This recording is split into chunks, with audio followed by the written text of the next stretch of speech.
Introducing another one. Liquidy. Unifriends. Como Santana.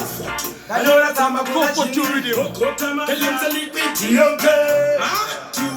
Kaliseto kwana. Iyo kisimusi.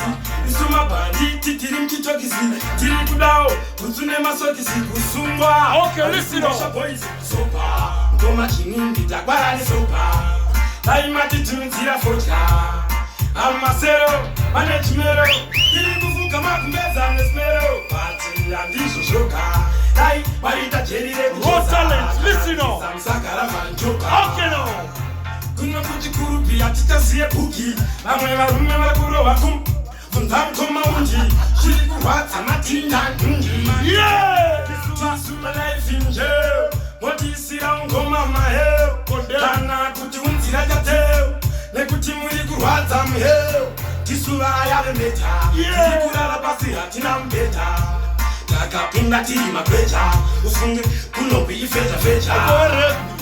Tisura yave repke. Kono uzanema mistake. Kasura fitness. Kasura Uso tima sopa seti ya muri pete. Kana mari enyu atipete. Laura chika fune makumbete. Ndatukutu wapa. Kamwe batine kasiseto fana.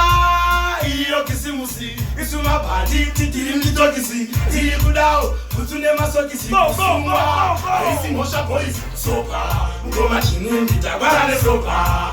Taima ditunzira focha.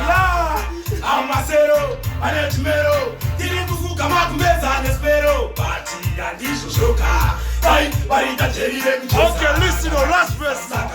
Energy time. Go solo. Tiri kukuri manji. Tiri kubaksiwa, tiri kubaka panji.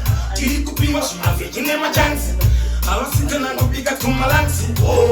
Makachiri. Makusunga mastanda. Awasi kukipasa. Kana kabatani. Kama kitito kumacha. Shime shacha.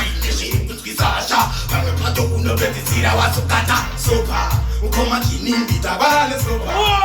Ai mari tumizira focha.